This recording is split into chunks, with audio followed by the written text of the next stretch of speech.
Radyo Publiko ng bagong Pilipinas para sa bagong Pilipino.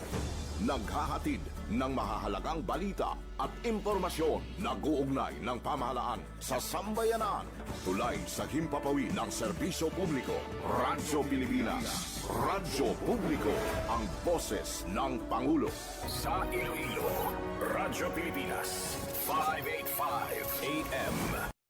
Time check, Philippine Standard Time, 8 minutos nakalipas sa taknang alas 10. Doli Sarado, ang inyo katuwang sa pagpapag-on sang sektor sang mamumugon kag pagpangempleyo. Isa ka oras sang talakayan sang mga kasubuan na inyo dapat mahibaluan. Alas 10, tubtob alas 11 sa aga, tagsa kasabado, diri sa Radyo Pilipinas, Iloilo. Doli Sarado.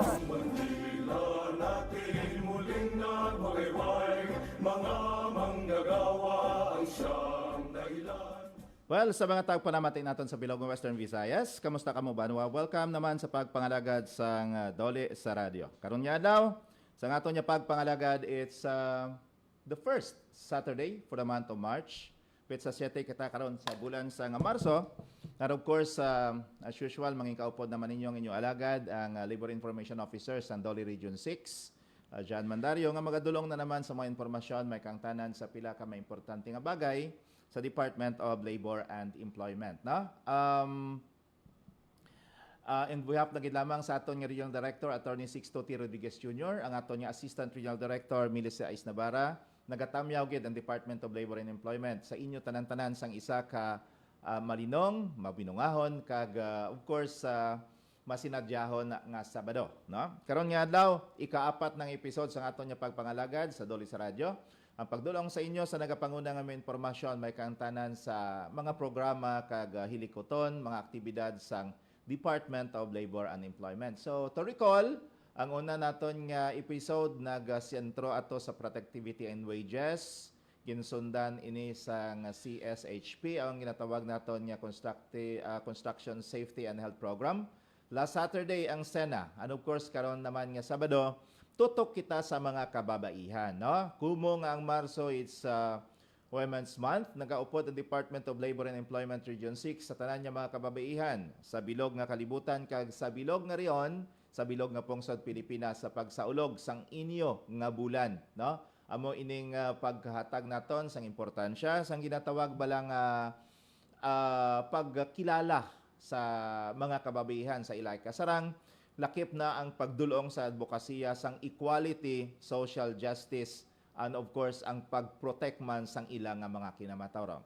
So today, ang aton nga episode will be centered on sa aton nga mga kababaihan as we celebrate Women's Month kalun nga bulan sang Marso. So, let's pause for a break. And when we come back, mangingkaupod na nato na diri ang aton nga bisita, coming from the Department of Labor and Employment Regional Office number 6. Ano bala ka-importante ang tutok naton sa ginatawag nga dignidad, ikasarang, kag subong man ang kinamatarong sa mga kababaihan sa workforce, no? Kag sa mga workplaces naton. Tandaan gid ninyo nga mga kababaihan kabahin sa aton nga sosyedad, kabahin man sa ginatawag nga haligi sa pagpapag-on sa aton nga ekonomiya. All this and more when we come back. It's 10:12 sa aton nga pagpangalagad. Itinuloy na po natin ang zero balance billing. Libre po. Ibig sabihin, ang serbisyo sa basic accommodation sa ating mga DOH na ospital, wala nang babayaran ang pasyente. Po, ang dami pong challenge, hindi po namin alam kung saan namin kukunin, ganon, nag-iisip kung paano namin mababayaran. Siyempre po, masayang masaya. Super saya po dahil na zero billing po kami. Opo, malaking ano po talaga, malaking tulong po. Mabilis lang din po. Bayad na ang bill ninyo. Uulitin ko, wala nang kailangan bayaran ng pasyente basta sa DOH Hospital dahil bayad na po ang bill ninyo. Naiyak ako kasi sobrang saya. Maraming salamat po, Mr. President Bongbong Marcos Jr. Hindi kami nagkamali ng taong ihinalal.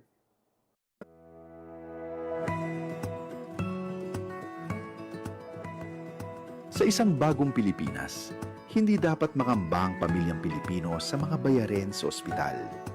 Kaya naman sa Zero Billing Policy, libre ang inyong paggamot sa lahat ng mga Department of Health hospitals. Mapa-inpatient, outpatient, o emergency services. Isama na rin ang mga mamahaling gamot, lab tests, therapy, at marami pang iba. Libre ang inyong paggamot. Ang pangangalaga sa kalusugan ng mamamayan ay ang ating pangunahing tungkulin dahil ang serbisyong medikal ay karapatan at hindi dagdag pasanin.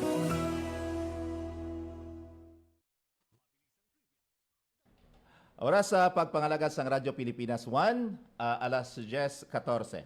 Well, as promised, manging kaupod naton sa sining adlaw sa aton yung pagpangalaga ng aton diri nga bisita nga magatalakay sa pila ka importante nga mga bagay, no, especially sa sa ulog naton karon nga bulan sa Marso sang ginatawag nga Women's Month celebration. Upod naton sining aga diri sa aton nga pagpangalagad ang isa man ka prime movers ang ginatawag nga gender and development. In fact, amo ni siya ang aton nga focal sang Gender and Development Program sang Department of Labor Region 6, no? Si Senior Labor and Employment Officer Glenn Marcy Padillas. Ma'am, mayong agang imo nga pagpanamyaw sa aton ng mga televiewers kasubong man sa mga listeners ng Radyo Pilipinas 1. Thank you, Sir Jan. Kag maayong aga sa tanan, no? Sa mga viewers, kag listeners, kag sa amon mga kaupod sa Department of Labor and Employment, ginapangunahan sang amon Regional Director, Attorney Sixto T. Rodriguez Jr. Mayong aga sa tanan. Okay, no? So,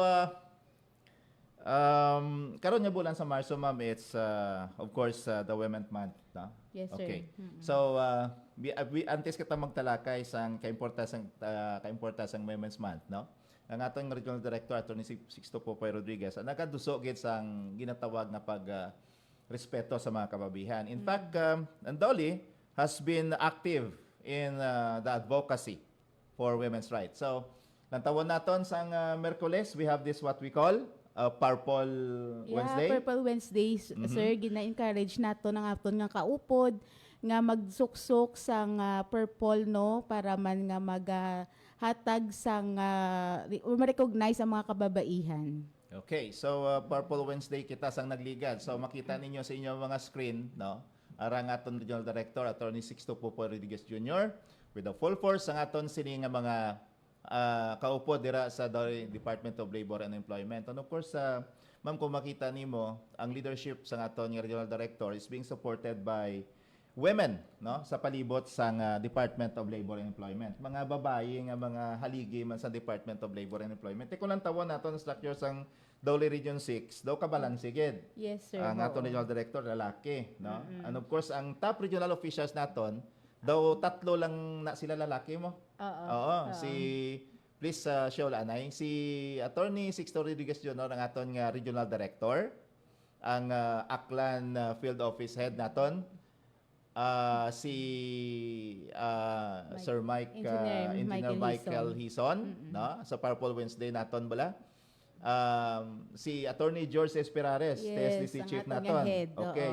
Sa mga kababaihan nga mga regional officers naton, ma'am, sanday sino? Ginapangunahan sa Napangunahan gid sang aton nga Assistant Regional Director amo si Ma'am Melissa Navarra, ang aton nga IMSD OIC Subo nga si Ma'am Cecilia Asibuki, kaupod man sang aton nga Guimaras Field Office, no, nga si Engineer Shalimar Ganancial.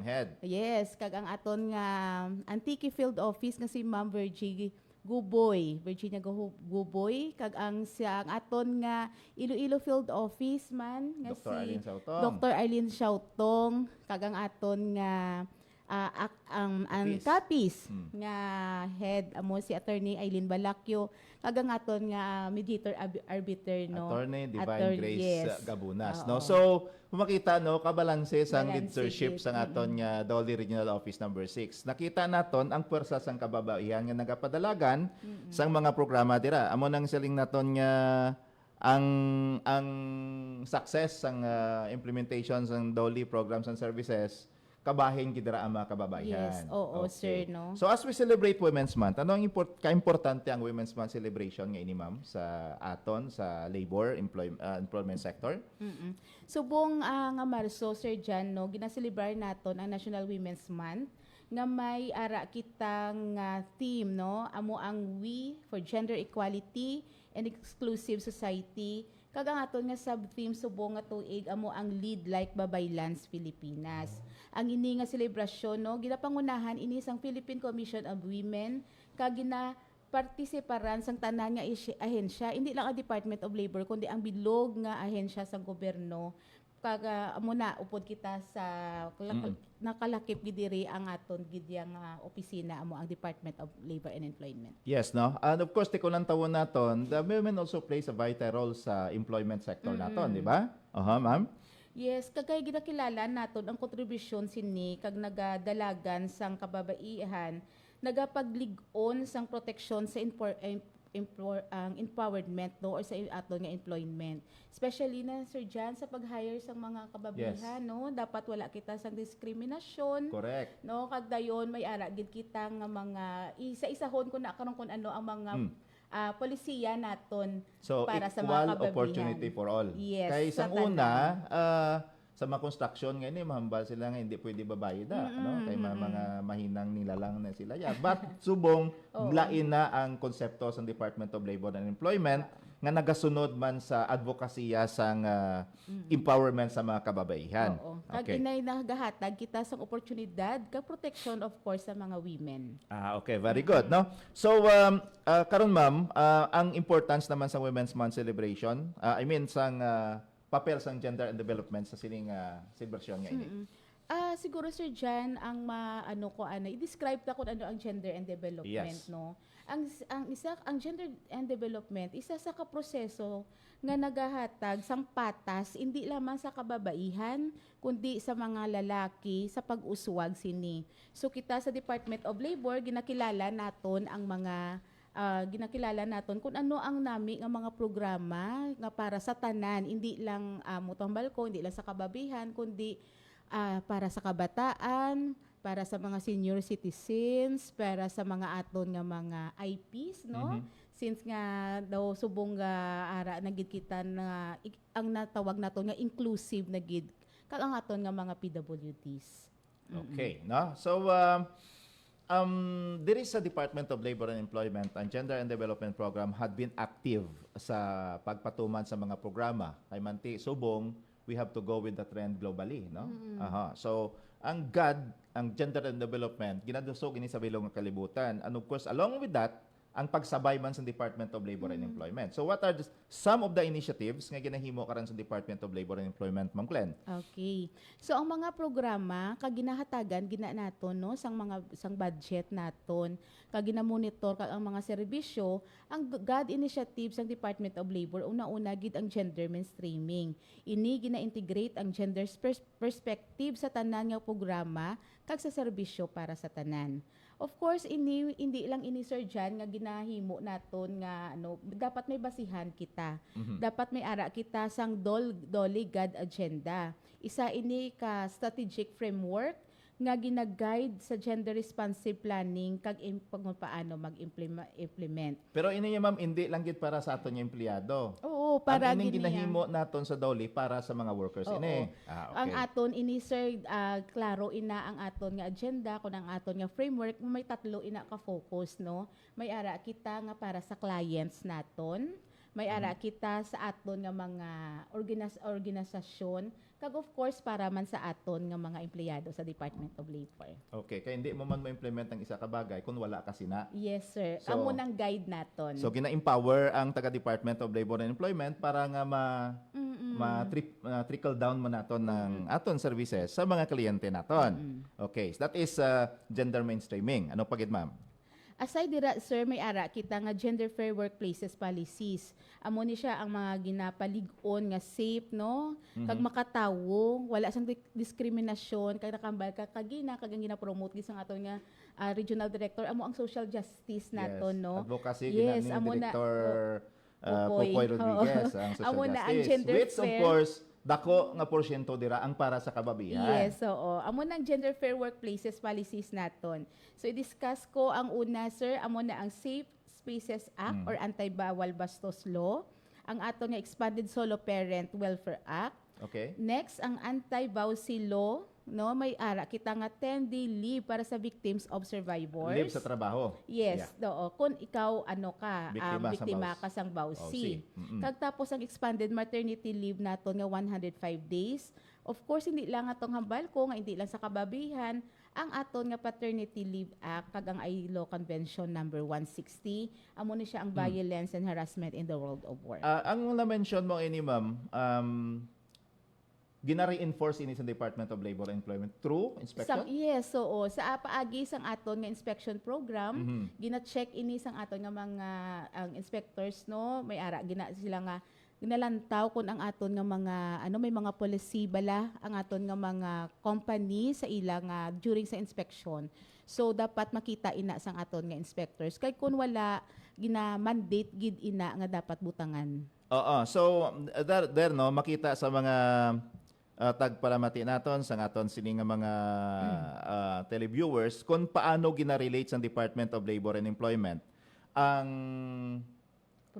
programa sanggad sa aton nga mga services. Yes, sir. Okay. Oo. By the way, sa nagligad nga pag-umpisa pa lang sang bulan, daw may gintukod kita nga isa ka programa para sa mga kalalakihan. So, Yes, though sir. nga nag-focus kita sa Women's Month sa mga babae, pero gin-involve kita raton diri ang mga kalalakihan.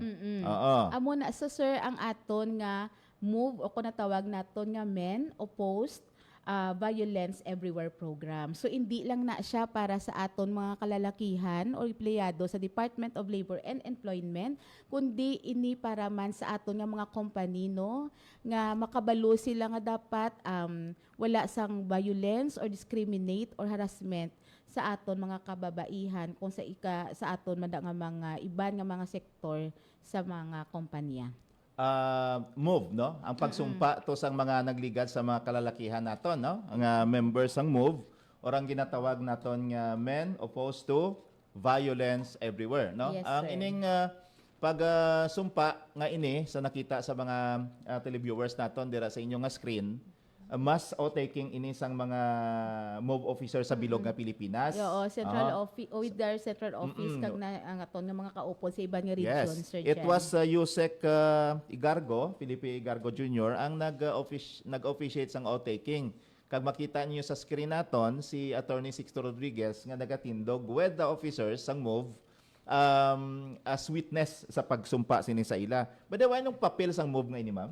Sir, dapat isila no i-promote nila, magpabalo, mag-advocate nga hindi dapat wala sang harassment, wala sang violence sa mga kumpanya. At the same time, dapat may mga trainings man, capability building ang aton mga kaupo dira, especially na ang mga officers naton nga bag-o lang gid naga-faking, no, nga ipabutyag or ipa-advocate nila kung ano ang men opposed, no, sa violence everywhere. Okay, so liwat, lantawan nato ng pictures na nagsumpa ngayon nga mga officers sa MOVE or ang Men Opposed to Violence Everywhere. So, by the way, ang aton nga regional director is reminding us extend the services ang MOVE outside of the workplace. Yes, sir. Oo. Oo, hindi lang sa Department of Labor, Kag kundi sa mga ulugahan. companies.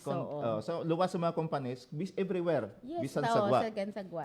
So, amo tong hambal ni Yusek Bitonyo bala nga it should not be taken lightly and should not be an empty promise, an empty commitment. Dapat ipangabuhi ninyo ina as officer. So, subong nga tuig, ang unang nga MOVE officers naton, dira makita nyo rightmost ang inyong nga screen, si President naton, si Sir Josiah Jos P. Adrino. Sundan sa aton niya Vice President, si Sir Russell Mark T. Agulay, Vice President naton na. Ang inyong alagad, Secretary. Si Engineer Philip John C. Yalon, ang Treasurer. Si Mr. Salvador Icobi, ang Auditor. Kag si Sir Ryan Alfias Araneta, ang Public Information Officer. Ang nagkatindog diri sa kilid, very supportive. Kagang aton sini may panindugan ng Regional Director Attorney Sixto T. Rodriguez Jr. Okay. So amo na ang aton yung mga MOVE officers, no? So ining mga ginobra naton mga programa, initiative, no, sa DOLE. in line with God and gender and development, amo ining mga policies to ensure protection, respect, equality sa lugar sang pagtrabaho kag kun sa diin man, no? So what else? Ano pa gid ang iba nga mga programa ang ginahimo naton diri? Aside dira Sir Jan, no, mention ko kagina, madugang lang ko gali isa sa mga ginalantaw man sang aton nga mga inspector, so kung kita nga mga taga Department of Labor ang pagpatuman nga may benepisyo ang mga solo parent sa ilang companies, ang aton nga mga kabataan, no, ang mga nga dapat wala sang may mga below 18 years old nga mga kabataan nga trabaho sa kumpanya o kung sa diin man nga mga trabaho. Okay, included na sila dara Oo. sa mga child workers naton. Yes. Okay, no? So sa mga tagpalamati ang mga listeners naton, padayon kamo nga nagapamati diri sa aton nga episode sang ginatawag naton nga Dolly sa Radyo, in which gina-feature naton diri karon ang Women's Month celebration, no? Kung sa diin ang aton sili nga pagdulong sang mga knowledge, hibalo sa mga programa sa Dolly in relation sa gender and development, no? So magluwasagin pang mention mo kay na mga kasuguan, focus ginaton diri sir, no, ang ginatawag naton nga fundamental laws. Yes. Kung sa diin ginaproteksyonan sina ang mga kababaihan. So makita ninyo nga sa inyong screen ang mga nagkalain-lain nga mga fundamental laws. Ma'am, pwede naton ma-share ano nila? RA Ang RA 9710 amo ang Magna Carta for Women. Of course ang aton nga RA 9282, ang aton nga RA 11331 ako nang bawal bastos law, kag ang RA 10354. Okay, so diri sa Department of Labor and Employment amo ina nga mga kasuguan specifically gina-focus gid sa mga inspectors naton ina sa workplaces gid ya, no? So dapat ining mga foundation or fundamental laws for the protection of women ginasunod gid ina. Do nga universal gina pero as mandated sa DOLE, focus ang mga inspectors naton kag ang program implementation naton sa mga workplaces gid iya to protect women and children workers naton. Okay, no? So we'll pause for a break, and when we come back, no? May istoryahan man kita diri, ipakita naton sa inyo. Or diri son tala ni ma'am? Sige, Oo, sir. sige. Okay. So ipakita natin sa inyo ang malipot lamang nga video. This is in fact a 6-minute video. May kantanan sa ILO Convention number 190. Which of course isaman kadako ining breakthrough sa paghatag sa ginatawag nga proteksyon sa mga kababaihan, no? May kantanan sa ilang pag-preserve, pag-promote sang ilang dignity sa mga workplaces. Okay? So what's this? Kagistoryahan tayo ni karon sa aton nga pagpangalagay. Ang ILO Convention number 190 o ang Violence and Harassment Convention ng 2019. So, konting background lang po sa ILO Convention number 190, noong December 2023 ay official pong nag-concur ang ating Philippine Senate sa pag-ratify ng ILO Convention number 190 at noong February 2024 naman po ay officially dineposit po ng Department of Labor and Employment yung ratification documents ng ILO C-190 sa headquarters ng International Labor Organization sa Geneva, Switzerland. So ano nga ba ang ILO Convention number 190? Now, ang ILO C-190 or ang Violence and Harassment Convention ng 2019, kasama na rin po ang kanyang accompanying recommendation ay ang pinakaunang international standards patungkol sa violence and harassment in the world of work. Ang international standards pong ito ay considered po na forward-looking at groundbreaking kasi sa unang pagkakataon ay it takes in consideration yung evolving nature ng lugar paggawa or ng work in general at yung underpinning elements ng violence and harassment. But generally po, ang pinaka-objective po ng international instrument na ito ay to protect all workers regardless kung sila man ay nasa informal or formal settings, regardless po ng kanilang classification at irrespective po sa kanilang status of employment sa isang world of work free from violence and harassment.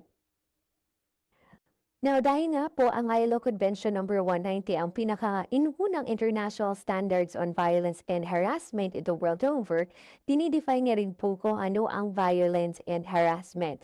Now, flashed on screen po yung definition po ng C-190 sa violence and harassment. Una po, it could be a range of unacceptable behaviors and practices. Kasama na rin po yung iba't ibang klase ng threat, whether po siya ay single or repeated occurrences. Basta po ang end result po niya ay physical, psychological, sexual, or economic harm. Kasama din po sa mga bagong concepts na dinefine ng ILO C-190 ay ang konsepto ng world of work. Bali, expanded version na po ito ng sinasabi nating workplace.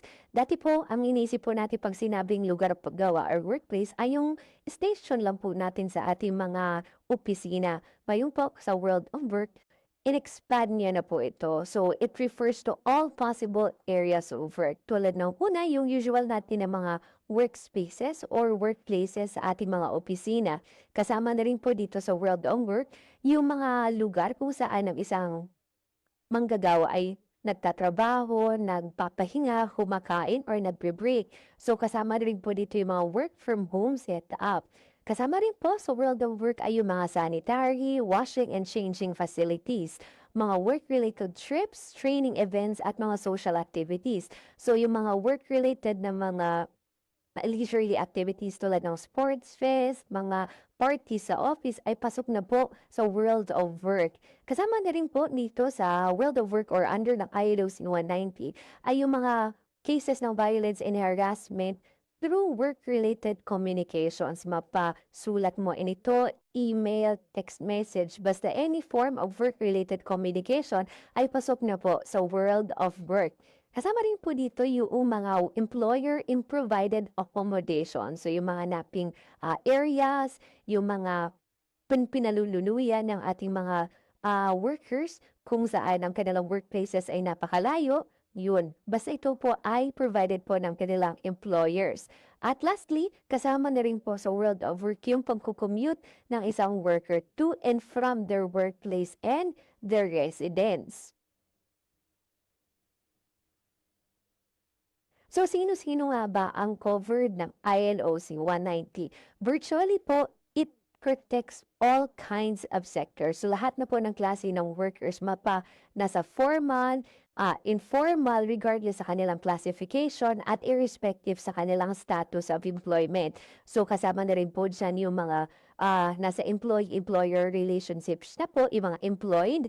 Kasama rin po dito yung mga job applicants, mga volunteers, mga trainees, interns at apprentices. Kasama rin po dito yung mga individuals exercising authority or yung mga responsibilities ng isang employer.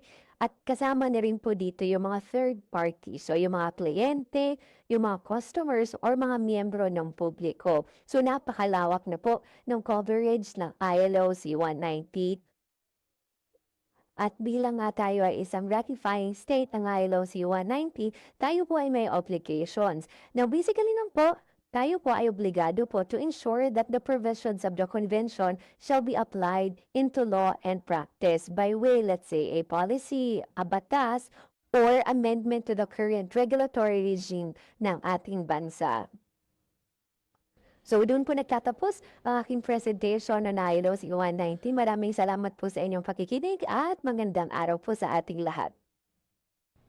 Well, balik kita diri sa aton nga pagdulong sa informasyon alas 10:36 na. Kung wala ka diri ma'am sa Radyo Pilipinas 1, kapang laba ka sa balay ng Subong, no? May date ko tandi. Oh!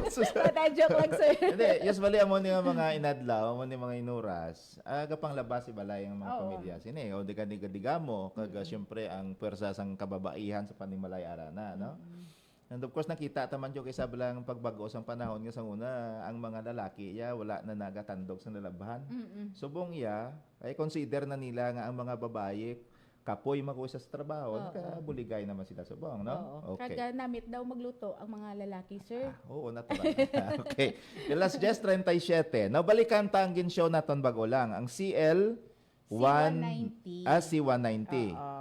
Convention sang International Labor Organization, Convention number 190. So ano ma'am ang ILO Convention number 190 or C190 nga ini amo ni ang ginatawag nato niya nga gin-adapt in nga sang June 21 2019 no sang International Labor Conference adopted the convention concerning the elimination of violence and harassment in the world of work. So ang convention number C190 amo ni siya ang Violence and Harassment Convention 2019. Kag ILO ini siya maghambal kita nga ILO International Labor Organization. Naghimo sila sang pagtililipon, nag-obra sila sang isa ka dokumento. Amo ining Convention 190. Alam mo maghambal ka nga convention documentally na. Gani, sir. Okay. Oo. So anyway, ano ang kaundan sang C190 nga ini?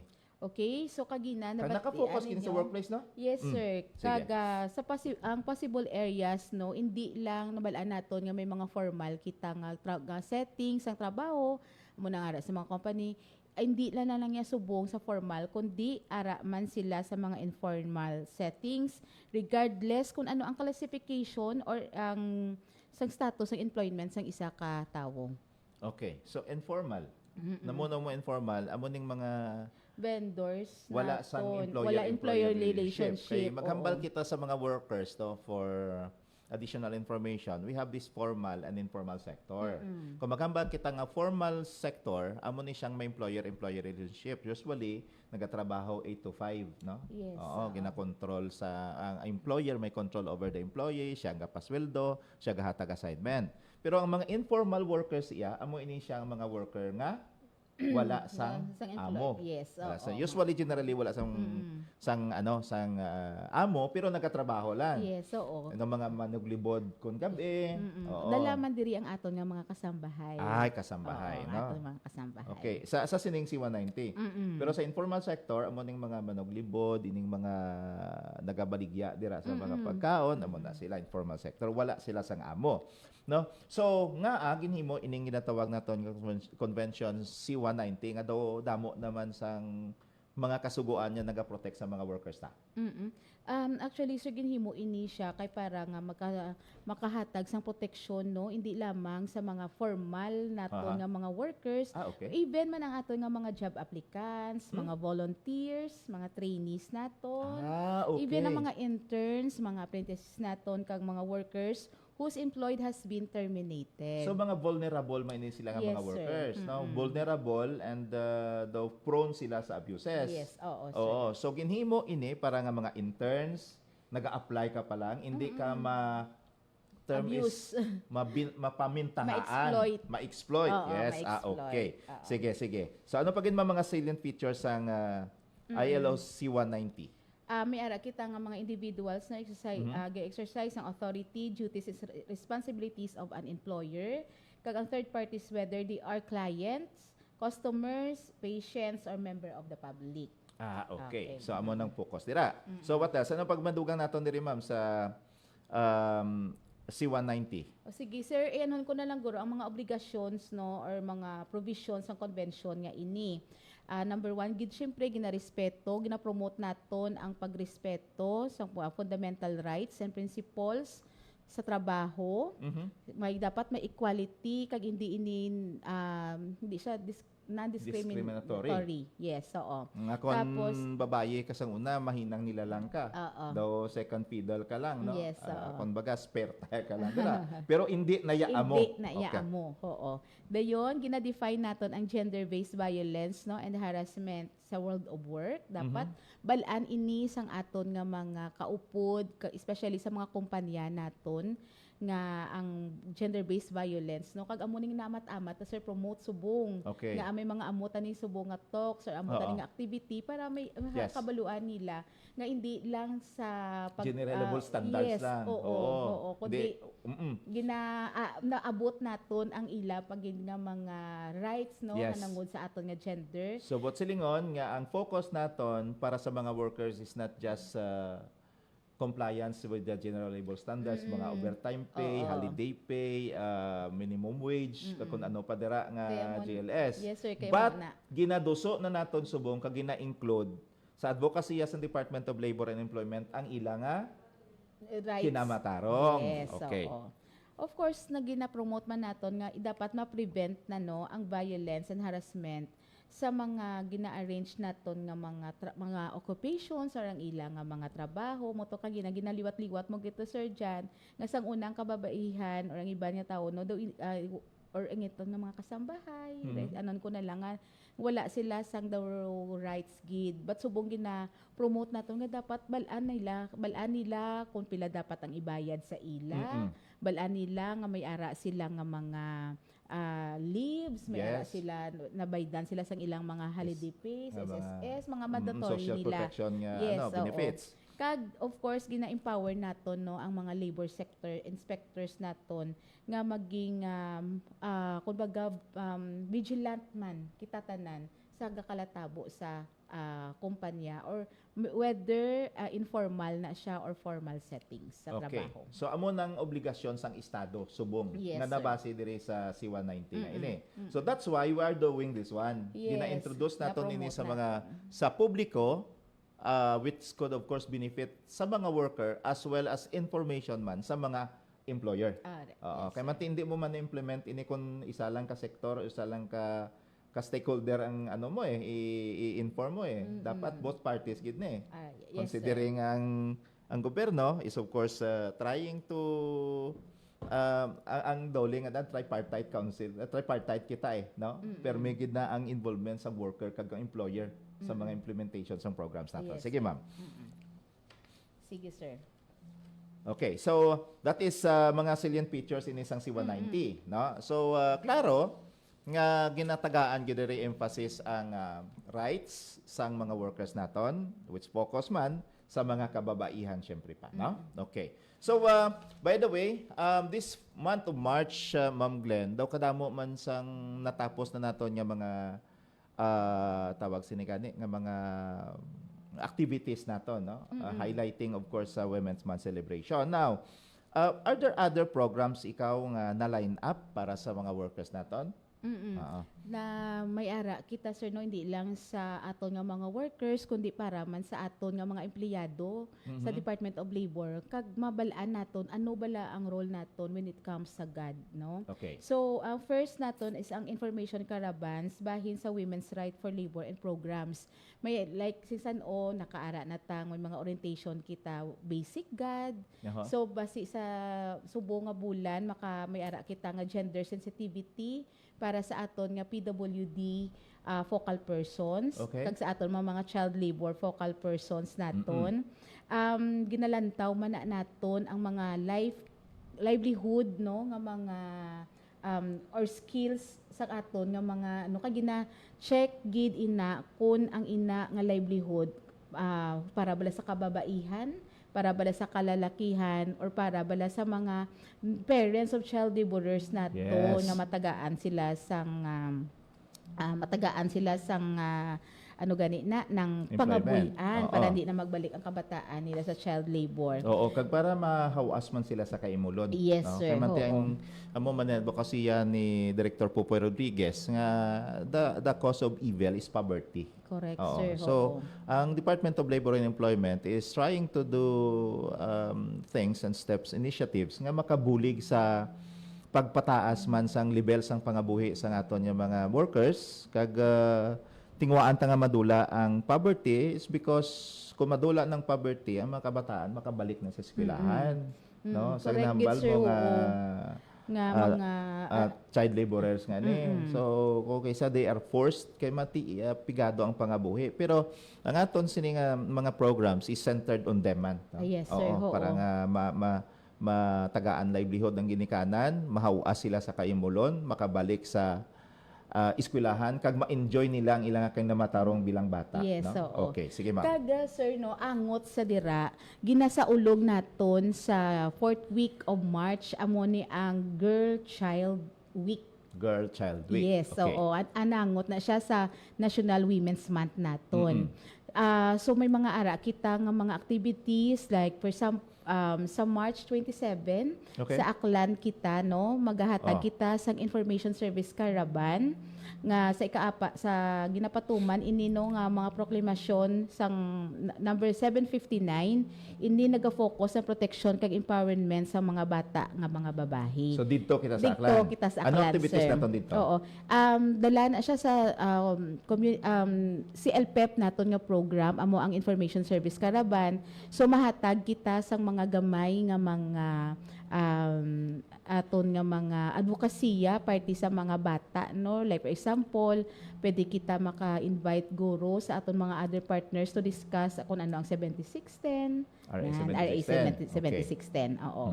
So kaga sa aton sir sa Department of Labor may ara kita sa March 30 as part sang aton nga activity, may culminating activity lang kita sa aton nga opisina nga among ginatawag nga aside sir sa mga kababay sa aton nga subo nga focus nga women's health may ara kita nga nurturing health kag may well-being activity kita may mga kag spiritual recollection para Okay. sa aton. Para sa mga employees na yan. Para sa mga employees. So that will be a package of services kag program and activities nga nagahulat sa mga clients naton as well as empowerment man sa mga Dolly employees Yes, sir. naton, ma'am, no? So, amo ni ang ginahulat-hulat or ginagahulat nga mga activities dira sa Aklan, no? That will be by the end of March. No?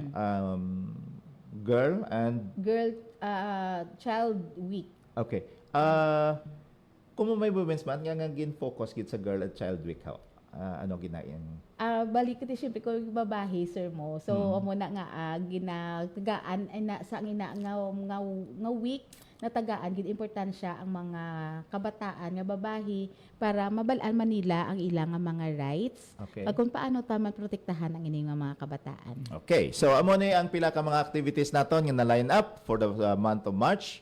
As of course, we join the whole world in celebrating the Women's Month diri sa Department of Labor and Employment. So, syempre, again, focus diri kag talakay ni Ma'am Glenmar ang ato nga God focal, ang alignment no sanggad sa mga programa and services ng Department of Labor and Employment, particularly in the protection sa dignidad kag subong man kinamatarang sa mga kababihan kag sa mga kabataan. It's 10:50. Let's pause for a short break, and when we come back, more on Children's Month celebration. Ang aton sining the National Women's Month celebration, no? Related man abi mo. Women's and children, no? May ara man bisa sir nga particularly sa 4th week no, Yeah. ang Girl Child Week. Okay. Yan. So we'll pause for a break, and when we come back, more of this diri sa aton nga pagpanagan. Please na bye. Ang pagsaulog sa National Women's Month nagugat sa pagkilala sa International Women's Day sa 8 sang Marso. Isa ini ka makasaysayan nga hilikoton nga nag-umpisa sa pagpaningwa sang pag-organisa sang kababainhan sa unang nga bahin sang 20th century. Sang 1909 tubtob 1911, ang mga nagatrabaho nga kababainhan sa Estados Unidos nagtingob sa idalom sang National Women's Trade Union League kag iban pa nga grupo ang nagprotesta batok sa manubo nga sweldo, kakulang sang proteksyon sa kasuguan kag hindi maayo nga kondisyon sa pag-obra. Ang mga demonstrasyon sabat sa trahedya sa sunog sa Triangle Shirtwaist Factory sang March 1911 sa New York City nga nagkuha sang kabuhi sang masobra 140 nga trabahador nga babayi, ilabi na ang Italian, kag Jewish immigrants. Ang mga sunod nga pagsaulog sa International Women's Day nagdala sang makahaladlok ng mga kondisyon sa pagtrabaho kag hindi patas nga mga labor practice nga nagresulta sa kalalatan. Sa Europe, si Clara Zetkin, kag ang Socialist Women's International nag-advocate para ang 8 sang Marso kilalahon bilang International Women's Day, tuig-tuig nga ginaselebrar ang mga trabahador nga kababainhan sa bilog nga kalibutan. Ang pagselebrar nagmarka sa mga makasaysayan nga hilikoton, nalakip diri ang paghatag inspirasyon sa kabilugan nga welga nga nagumpisa ang Russian Revolution sa St. Petersburg sang 1917. Kung sa diin, napulo kalibo nga mga women textile workers nagpahayag sang ila concerns. Ang International Women's Day nakakuha sang opisyal nga pagkilala sang United Nations bilang isa ka adlaw para sa ulugon ang mga kontribusyon sa kababainhan sa sosyedad sa bilog nga kalibutan. Sa Pilipinas, ang selebrasyon sa National Women's Month nangin isa ka plataporma agwatatagan pagtamo ang mga nahimo sa kababaihan kag asikasuhon ang padayon kag gatuhaw nga mga isyu nga may kaangtanan sa paghatag gahom sa kababainhan kag gender balance. Ang focus mo sa mga konkreto nga aktibidad nga nakalinya sa nasyonal kag international nga paghilisugod na sulod diri ang Convention on the Elimination of All Forms of Discrimination Against Women kag Beijing Platform for Action, ang Philippine Plan for Gender Responsive Development 1995-2025, ang Framework Plan para sa Kababainhan kag ang Sustainable Development Goals. Ang Proclamation No. 224 Series of 1988 declaring the first week of March of every year as Women's Week and March 8, 1988 and every year thereafter as Women's Rights and International Peace Day, ginpirmahan ni Anay Presidente Corazon Aquino sang March 1, 1988 nga ginanapabakod ang pag-isa sa United Nations kag ginakilala ang mga kontribusyon sa mga Filipina sa ila pagpakigbaka para sa nasyonal nga kahilwayan, civil liberties, equality kag human rights. Ang Proclamation No. 227, Series 1988, providing for the observance of the month of March as Women's Role in History Month, ginpermahan ni Presidente Aquino sang March 17, 1988.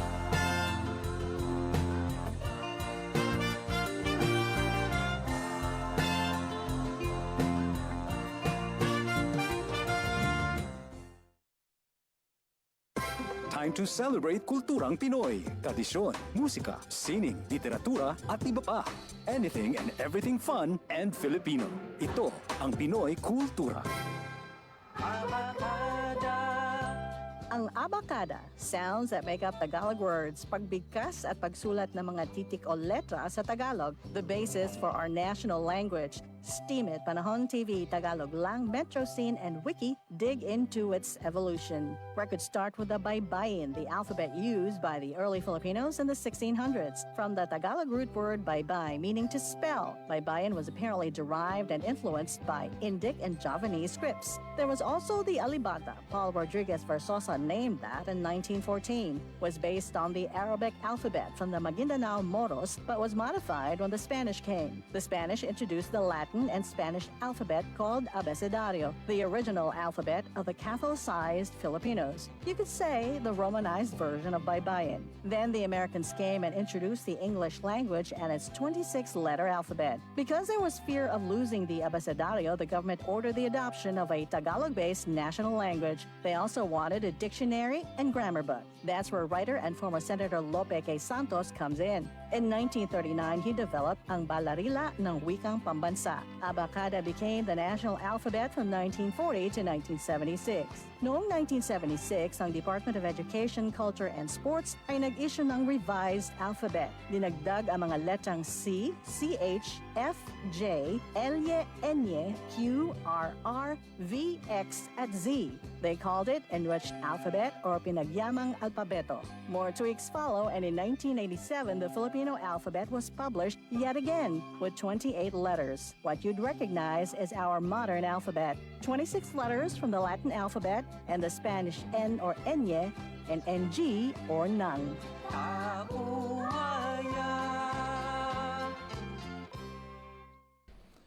Oras sa Doli sa radyo.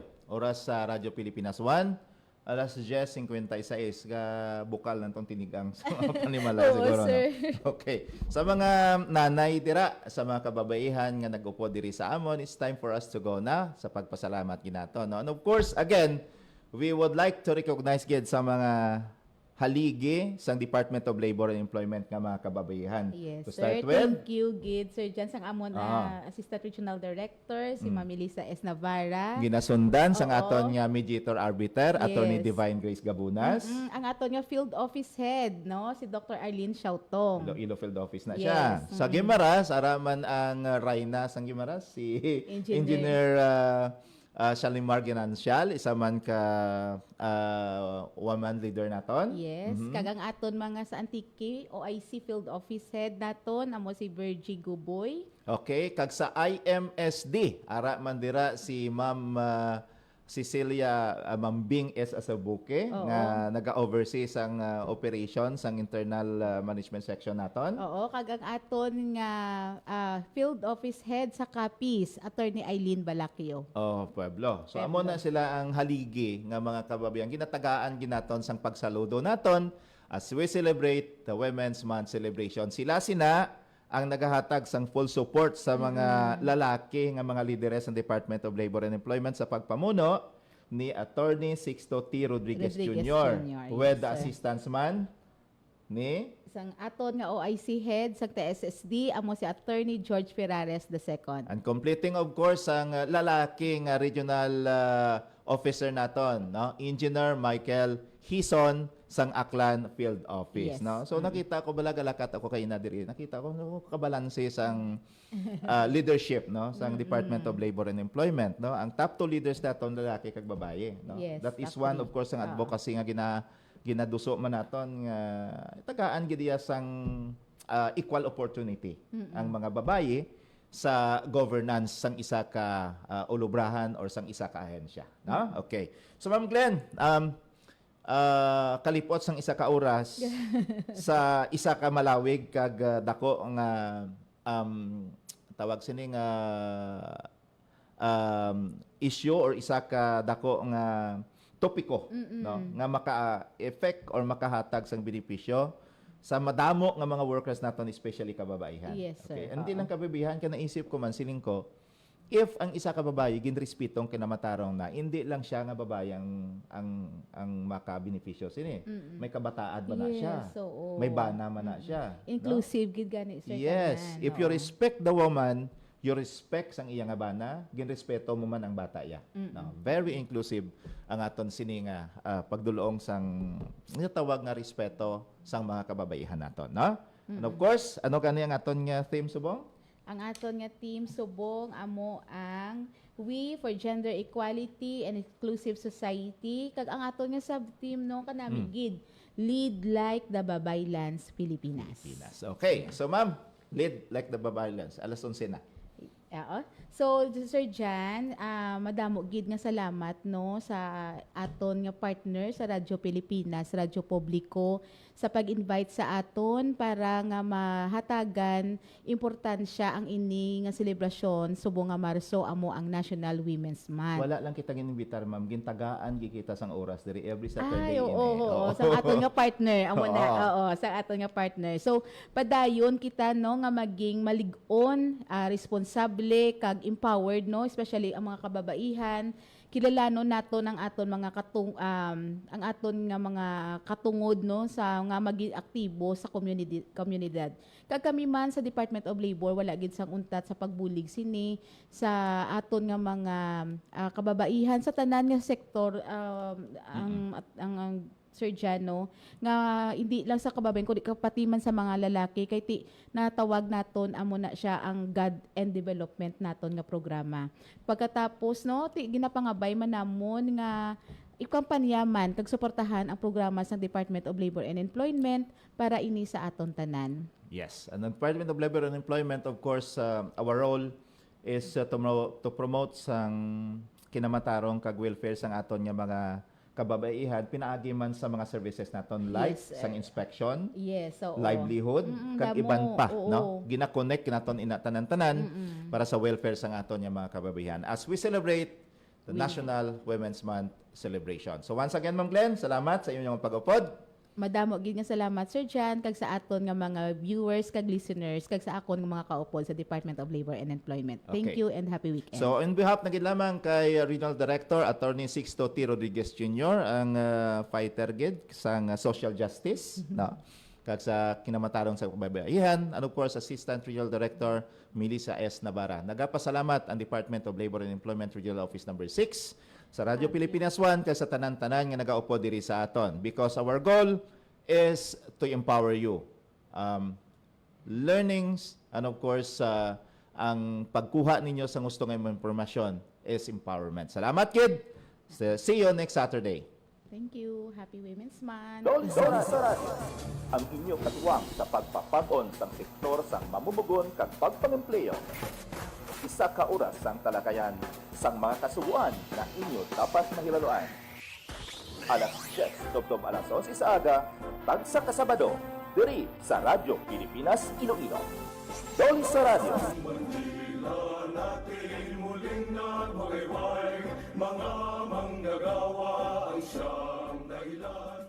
Ang inyong tulay sa himpapawid ng serbisyo publiko, ang Presidential Broadcast Service, Radyo Pilipinas, Radyo Publiko. Radyo Pilipinas. Radyo Publiko. Kinilala ng pang-international at prestigyosong Asia Pacific Broadcasting Plus Awards 2025 para sa kategorya ng Government Streaming. Ito ay dahil sa epektibo nitong pagsasanib ng mga tradisyonal na media tulad ng telebisyon, radyo at print para masabayan ang mabilis na pag-inog ng mundo ng digital at social media tungo sa mas epektibong paghahatid ng mahahalaga at napapanahong mga impormasyon sa mamamayang Pilipino.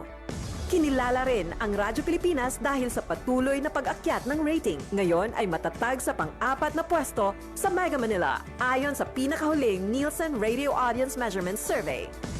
At sa social media, nakamit ang mahigit 2,000% pagtaas ng bilang ng mga sumusubaybay sa Radyo Pilipinas page sa unang bahagi ng 2025. Patunay ito na ang inyong Radyo Pilipinas, Radyo Publiko ay tunay na kaagapay ng inyong pamahalaan sa paghahatid ng serbisyo sa mga mamamayang Pilipino. Mula sa aming lahat, sa ngalan ng inyong pamunuan at mga kawani ng Presidential Broadcast Service, kasama ang inyong mga himpilan ng Radyo Pilipinas sa buong kapuluan, maraming salamat po sa inyong lahat, sa inyong pagtangkilik at pagkilala. Radyo Pilipinas. Radyo Publiko. Nangyayaring digmaan nga ho no, sa pagitan ng